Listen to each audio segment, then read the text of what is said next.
on dit souvent que la réalité se trouve dans la totalité.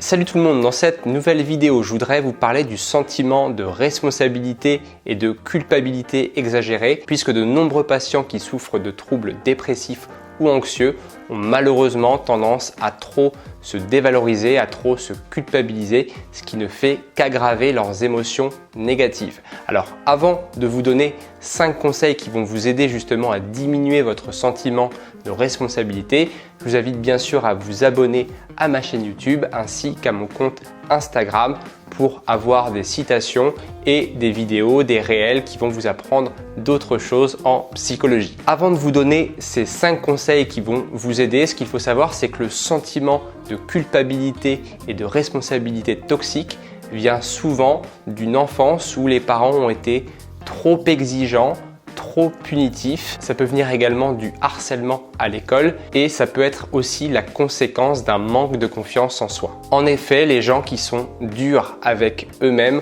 ont tendance à croire que plus ils vont se punir, plus ils vont se donner la chance de s'améliorer. Or, malheureusement, ce n'est pas ce qui se passe et c'est tout à fait contradictoire avec leur manière de faire. Lorsqu'un ami à eux, par exemple, a fait une erreur, eh bien, on remarque que ces mêmes personnes ont plutôt tendance à être bienveillantes pour que justement leurs amis puissent aller de l'avant et se pardonner. Le premier conseil que je vais vous donner justement pour diminuer votre sentiment de culpabilité, c'est d'éviter de tomber dans le biais de personnalisation. Alors, le biais de personnalisation consiste en fait à s'attribuer l'entièreté de la responsabilité alors que la conséquence négative pourrait être attribuée à d'autres personnes impliquées dans la situation. Par exemple, admettons que vous ayez fait un match de foot, que le score soit de 0-0. Vous, à la fin du match, vous allez tirer un penalty et vous allez le rater. Donc, vous pourriez tirer la conclusion que à cause de vous, eh bien, l'équipe, votre équipe, a raté le match et a perdu l'occasion de gagner. En effet, si vous focalisez uniquement sur votre responsabilité, eh bien, vous allez juger que vous êtes l'unique responsable. Or, si vous essayez de prendre en compte la responsabilité de chacun, eh bien, peut-être que vous allez vous dire que votre partenaire, l'autre attaquant par exemple, a raté une occasion en or. Vous allez peut-être vous dire que la personne qui a fait un corner à un autre moment a complètement raté sa frappe, ce qui a empêché l'équipe de marquer un but. Donc, si on prend en compte la situation d'une manière globale, en réalité, on peut se rendre compte, s'apercevoir que chacun a sa part de responsabilité. Donc, évitez de tomber dans le piège du biais de personnalisation. Essayez de prendre en considération la responsabilité de chacun pour justement avoir une considération plus juste de la situation et donc plus réelle. En effet, on dit souvent que la réalité se trouve dans la totalité. Deuxième conseil que je peux vous donner pour diminuer votre sentiment de culpabilité, c'est d'éviter de tomber dans ce que l'on appelle l'erreur fondamentale d'attribution. Lorsque vous êtes observateur d'une situation, eh bien vous allez plutôt faire ce que l'on appelle des attributions causales internes, c'est-à-dire que vous allez penser que c'est de la faute de la personne si elle a produit un mauvais comportement. Alors, je vais vous donner un exemple pour que ça soit un petit peu plus clair. Admettons que vous soyez sur la rocade ou sur l'autoroute et tout à coup vous faites doubler à 160 ou 180 km/h. Instinctivement, vous allez penser que la personne qui vous a doublé est complètement folle et complètement irresponsable. Parce que vous allez faire justement une attribution causale interne. En effet, c'est de sa faute si elle a eu à ce moment-là un comportement dangereux. Or, il y a peut-être d'autres raisons externes qui peuvent expliquer son comportement au-delà du fait qu'il est complètement fou et irresponsable. En effet, peut-être que son fils ou peut-être que sa femme est à l'hôpital et qu'elle court actuellement ou qu'il court un grave danger. Donc c'est cela qui pourrait expliquer en effet son excès de vitesse.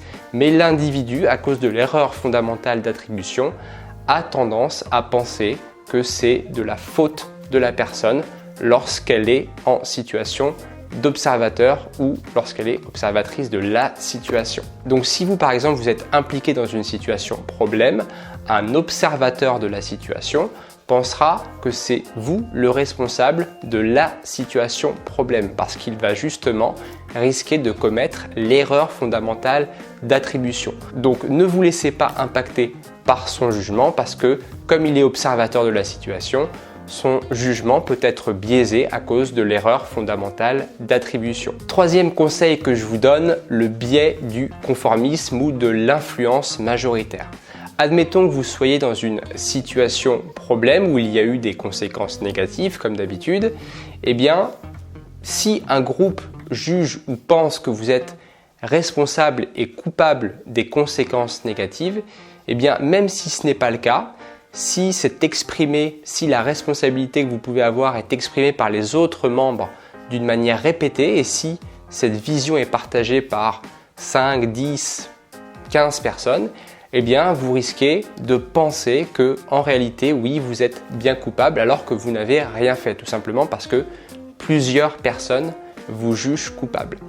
Eh bien, sachez que c'est ce qu'on appelle le biais de l'influence majoritaire, puisque, en effet, si différentes personnes, ou en tout cas plusieurs personnes ont tendance à penser différemment de ce que vous pensez, eh bien, vous allez vous laisser influencer par leur jugement pour vous conformer à l'opinion majoritaire. Or, ce n'est pas parce que plusieurs personnes pensent une chose que c'est forcément la vérité. En effet, il y a une sorte d'effet mouton qui fait que si 2 ou 3 personnes pensent que vous êtes coupable, eh bien les personnes autour vont se rattacher à cette opinion, ce qui va faire grossir l'opinion et l'influence majoritaire qui va peut-être influencer votre sentiment de culpabilité. Quatrième conseil, comportez-vous comme votre meilleur ami. Comme je vous l'ai dit en introduction, les personnes qui sont punitives envers elles-mêmes ont tendance à être plus bienveillantes, plus empathiques avec les personnes qu'elles apprécient, qu'elles aiment ou qu'elles considèrent comme leurs meilleures amies. En effet, si elles ont ce comportement, ce n'est pas par hasard, c'est parce qu'elles savent au fond d'elles-mêmes qu'il vaut mieux être bienveillantes et encourager les personnes qui se sentent coupables pour qu'elles puissent dépasser cette émotion négative.